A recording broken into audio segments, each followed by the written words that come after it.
Você sabia que uma guerra no século XIX revelou a incompetência militar de grandes impérios? Marcou o surgimento da enfermagem moderna e foi um dos primeiros conflitos a ser fotografado e divulgado pela imprensa? Pois é, hoje, aqui no História em Debate, vamos mergulhar fundo na Guerra da Crimeia, um conflito brutal que envolveu as maiores potências europeias da época e mudou para sempre a forma como as guerras seriam travadas e vistas pelo público. Então, se você curte história, já se inscreve no canal, ativa o sininho e se prepara para entender um dos conflitos mais importantes e muitas vezes esquecidos da história moderna. A Guerra da Crimeia aconteceu entre 1853 e 1856. De um lado, tínhamos o gigantesco e temível Império Russo, liderado pelo czar Nicolau I. Do outro lado, uma aliança improvável, uma coalizão formada pelo Império Otomano, pela França de Napoleão III, pelo Império Britânico e até pelo pequeno reino da Sardenha-Piemonte, que mais tarde seria a base para a unificação da Itália. Mas afinal, o que levou todas essas potências a se enfrentarem em um campo de batalha tão distante e hostil? A faísca que acendeu o barril de pólvora, a justificativa oficial, foi uma disputa aparentemente religiosa sobre quem teria o direito de proteger os locais sagrados cristãos na Palestina, que na época fazia parte do Império Otomano. A França defendia os católicos, enquanto a Rússia se via como a protetora dos cristãos ortodoxos. Porém, como quase sempre acontece na história, por trás da fachada religiosa, os motivos reais eram puramente estratégicos e geopolíticos. O Império Otomano, conhecido como o homem doente da Europa, estava em um lento processo de declínio e a Rússia via ali uma oportunidade de ouro. O grande sonho do Império Russo era expandir sua influência sobre os territórios otomanos nos Balcãs e, o mais importante de tudo, garantir um acesso naval permanente ao mar Mediterrâneo através do Mar Negro. O problema é que o controle dos estreitos de Bósforo e Dardanelos, que ligam o Mar Negro ao Mediterrâneo, estava nas mãos dos otomanos.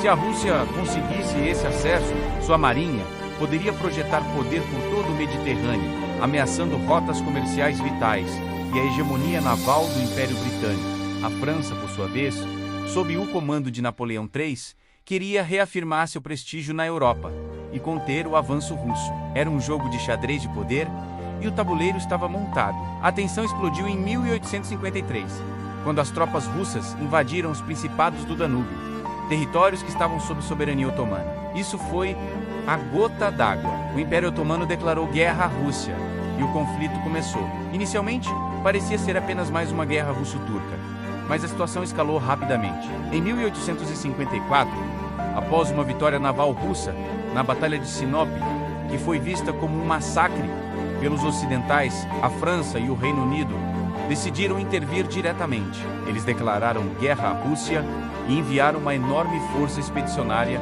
para a região da Crimeia, uma península estratégica no norte do Mar Negro. O objetivo principal era claro: capturar e destruir a principal base naval russa na região, a poderosa fortaleza de Sebastopol. Com a entrada dessas duas superpotências, a guerra regional se transformou em um grande conflito europeu. A guerra, que deveria ser rápida e decisiva, acabou se arrastando por anos e ficou marcada por uma série de desastres.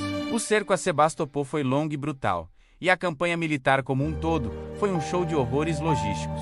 Faltava planejamento, a comunicação entre os comandos era péssima, e os erros estratégicos se acumulavam. As condições para os soldados eram terríveis. Eles enfrentavam um inverno rigoroso, com equipamentos inadequados, pouca comida e abrigos precários.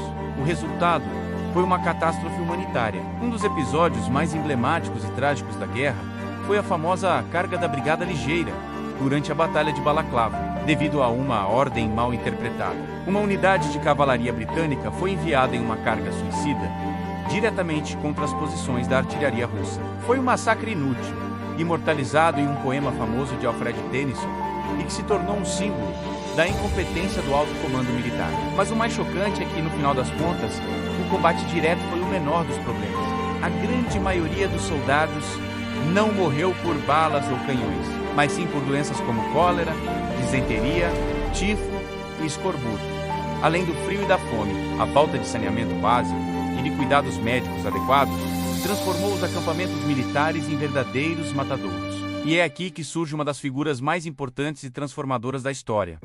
Florence Nightingale. Chocada com as notícias sobre as condições terríveis dos hospitais militares britânicos, Nightingale, uma enfermeira determinada e brilhante, foi para a Crimeia com uma equipe de voluntárias. Ao chegar lá, ela encontrou um cenário de caos e sujeira. Os feridos eram deixados em corredores imundos, sem cuidados básicos.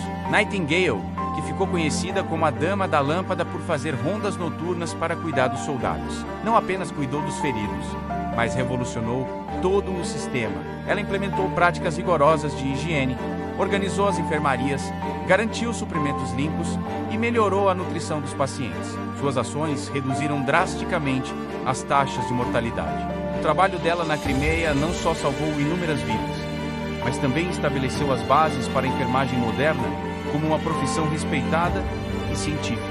O legado de Florence Nightingale mudou a medicina de guerra para sempre. Outro aspecto revolucionário da Guerra da Crimeia foi o seu impacto na mídia. Este foi um dos primeiros conflitos a ter uma cobertura jornalística ampla e quase em tempo real. Correspondentes de guerra, como William Howard Russell, do jornal The Times, enviavam despachos regulares por telégrafo, descrevendo não apenas as batalhas, mas também os erros dos generais e o sofrimento dos soldados. Além dos relatos escritos, a guerra também foi documentada por fotógrafos, como Roger Fenton. Pela primeira vez na história, o público em casa, na Inglaterra e na França, podia ver imagens, ainda que estáticas e posadas, dos campos de batalha. Eles liam sobre a bravura, mas também sobre a incompetência e o descaso. Essa nova transparência criou uma pressão pública sem precedentes sobre os governos e os militares. A opinião pública passou a ser um fator importante na condução da guerra. Uma mudança que moldaria a relação entre guerra, política e imprensa até os dias de hoje. Depois de quase 3 anos de combates sangrentos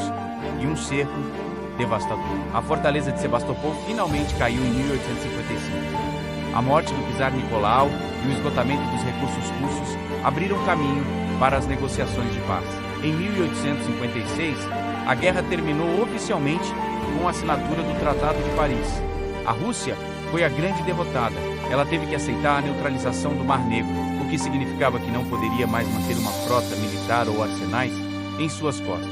A derrota foi uma humilhação profunda para o Império Russo e expôs de forma brutal o seu atraso militar, tecnológico e administrativo em comparação com as potências ocidentais. Esse choque da derrota serviu como um catalisador para uma série de reformas internas na Rússia nas décadas seguintes, incluindo a abolição da servidão. O desgaste da guerra ajudou a moldar o cenário político que, muito tempo depois, culminaria em transformações ainda mais profundas, como a Revolução Russa de 1917. Quais foram então os grandes legados da Guerra da Crimeia? Primeiro, ela expôs a necessidade urgente de modernização militar. As táticas antigas, baseadas em cargas de cavalaria e formações de infantaria rígidas, mostraram-se obsoletas diante de armas mais modernas, como os fuzis com cano raiado. A guerra provou que a logística, a comunicação eficiente e a organização médica eram tão importantes quanto a estratégia no campo de batalha. Segundo, ela redesenhou o mapa político da Europa. O enfraquecimento da Rússia e da Áustria, que permaneceu neutra e acabou isolada, abriu espaço para a ascensão de novas potências. A participação do Reino da Sardinha-Piemonte na guerra, por exemplo, deu a ele um assento na mesa das grandes potências e foi um passo crucial para a futura unificação da Itália. A rivalidade entre as nações europeias, exacerbada pela guerra, continuaria a crescer nas décadas seguintes, plantando as sementes que eventualmente levariam à Primeira Guerra Mundial. A Guerra da Crimeia pode não ser tão famosa quanto as 2 guerras mundiais do século XX, mas seu impacto foi profundo e duradouro. Ela foi um divisor de águas, marcando o fim de uma era de guerras napoleônicas e o início da guerra industrial moderna. Foi um conflito que, apesar de sua brutalidade e dos erros trágicos, impulsionou avanços na medicina, mudou a relação da sociedade com a guerra e redesenhou o equilíbrio de poder na Europa. Ela nos mostrou que muitas vezes os conflitos mais importantes não são os maiores em escala, mas aqueles que provocam as mudanças mais significativas. E você, o que acha? Você acredita que esse conflito poderia ter sido evitado se a diplomacia tivesse sido mais eficaz? Deixe sua opinião aqui nos comentários. Vamos debater sobre isso.